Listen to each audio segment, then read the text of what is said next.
right, firing on all 8 cylinders or more.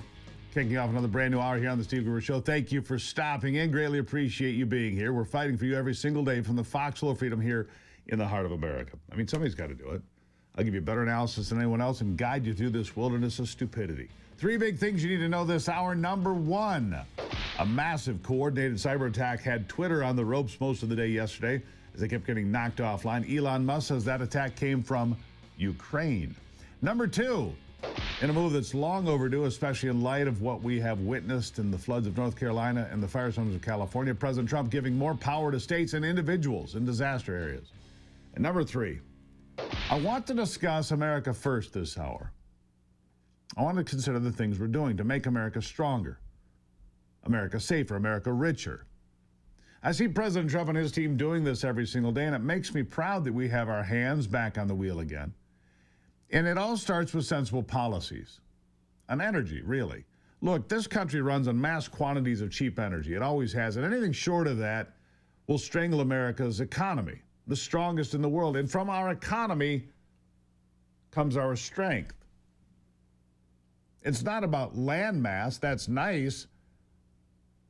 But America's smaller than China or Russia or Canada in land mass. Our power comes from our economy. And that economy is powered by energy and energy policies, not Green New Deal policies, not foolish windmills and solar panels, none of that garbage, no. From real policies that allow energy to flow. We've got it in spades if we're smart about it. Energy Secretary Chris Wright says sending natural gas to Europe, for example, makes perfect sense. Listen to this. Absolutely. There actually are still pipeline gas imports from Russia into Europe, too. The southern pipeline still remains. So, yeah, I think Europe saw that huge mistake to bet so much of their energy future on a very uncertain supplier that's become a significant adversary. I think the answer to a lot of this is make sure your energy suppliers are your allies and they're strong and they're reliable. So the rapid ramp up of U.S. LNG exports into Europe have taken about half of the gas that was displaced from Russia from the United States. Yeah. Norway's ramped up and some other sources as well. But that's what the United States is all about. We're going to grow our energy production, grow our LNG exports, grow our trade, grow our connection with Europe. I think this is a stable, secure supply, not only economically good for the U.S. and Europe, but it's good for world peace. It's good for stability. That's a lot of this administration. Grow American energy exports to our allies. Liquefied natural gas. If you can put a pipeline all the way under the Atlantic the same way we did communication lines, around World War II, wouldn't that make the most sense? Stop having Europe buy LNG, liquefied natural gas from Russia. Have them buy it from American suppliers. Wouldn't that make the most sense? Of course it would. Canada's selling its LNG on the West Coast, it seems. They want to send their LNG that way. Okay, fine. And we can send ours to the east. The fact of the matter is we have tons of it. In Michigan, where I live, we have this natural limestone, the way the land is built, limestone structures that allow for natural gas to be stored naturally. We are the ideal place to store natural gas, lots of it. Then you can pipe it to the East Coast, pipe it off, or send it by ship, but piping it would be cheaper and easier if you could put that in place, I think. And that would make the most sense. And then countries, Donald Trump warned Germany about this in 2018. They laughed at him. Why would we be concerned about that? And then Russia turns into be the enemy that Donald Trump told them he was. And yet they'll sit there with a straight face and say, Donald Trump is in Russia's pocket. Really? Because he said, do not fund Russia? Do not send your money to Russia. Send your money to the United States. We'll build a better relationship. Unbelievable, really. They can be so obtuse. Meanwhile, your Commerce Secretary, Howard Lutnick, says there's not going to be a recession here.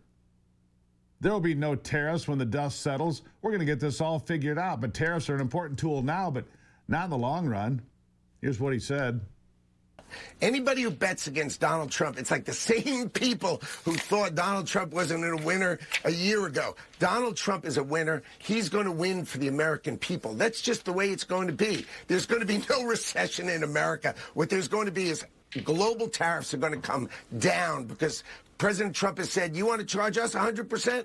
We're going to charge you 100%. And you know what they say? They say, no, don't charge us 100%. We'll bring ours down. We'll unleash America out to the world, grow our economy in a way we've never grown before. You are going to see over the next 2 years the greatest set of growth coming from America as Americans. You saw it, 1.3 trillion of new investment coming in America. Think of all those jobs. And remember, each trillion of investment in America is 1% of growth GDP. So Donald Trump is bringing growth to America. I would never bet on recession. No chance. No chance would I bet on recessions, as Howard Ludnick. All right, not everybody believes that, but look. He seems quite confident. He's a billionaire. He's seen the markets go up and down. He has a pretty good handle on how those things work. He's been a billionaire since, for 25 years, a long time. Meanwhile, the American dream. Can it be achieved? J.D. Vance says it's time to get home ownership back in the realm. You know, if you go from good energy policy to good fiscal policy, and you use the tariffs the way you need to use the tariffs to elicit change from your trading partners and say, look, if you're gonna charge us tariffs, we're gonna charge you tariffs. Stop it. And you put all that in place, and then you come back to home ownership. I mean, the home ownership, that is the backbone of America. Private home ownership is the backbone of the American dream for millions, tens of millions. J.D. Vance says it's time to get home ownership back in the realm of possibilities. Here he is. You know, I read recently that the average income it takes to buy a new house is nearly 2 times the average salary of your typical American family. Not the average American worker, but the combined incomes of a husband and wife, and that's just not acceptable or sustainable in the United States of America. We want Americans to be able to afford the American dream of home ownership because we know that when people own their homes, it makes them a stakeholder. It makes them a stakeholder in their neighborhoods, in their cities, and ultimately, of course, in this country that all of us love so much. Yeah, and all of us love so much. That's this country, home ownership, the backbone of the American dream. And who could appreciate it more than people like J.D. Vance, who grew up with very little, almost nothing, right? Grew up poor. A lot of us saw those same people growing up, right? It does feel more optimistic today than it has in a very long time. I'll tell you that. It seems more optimistic today than it has in a very long time. As we see this president working, as we talked earlier with Reagan Reese, he's working from sunup to sundown and usually longer than that every single day. That Marine is posted outside the Oval Office because Donald Trump is on the job for you. Those is his administration. And for those that are rabidly hateful of Donald Trump, well, see a counselor. I'll take a break and be back. It's the Steve Gruber Show.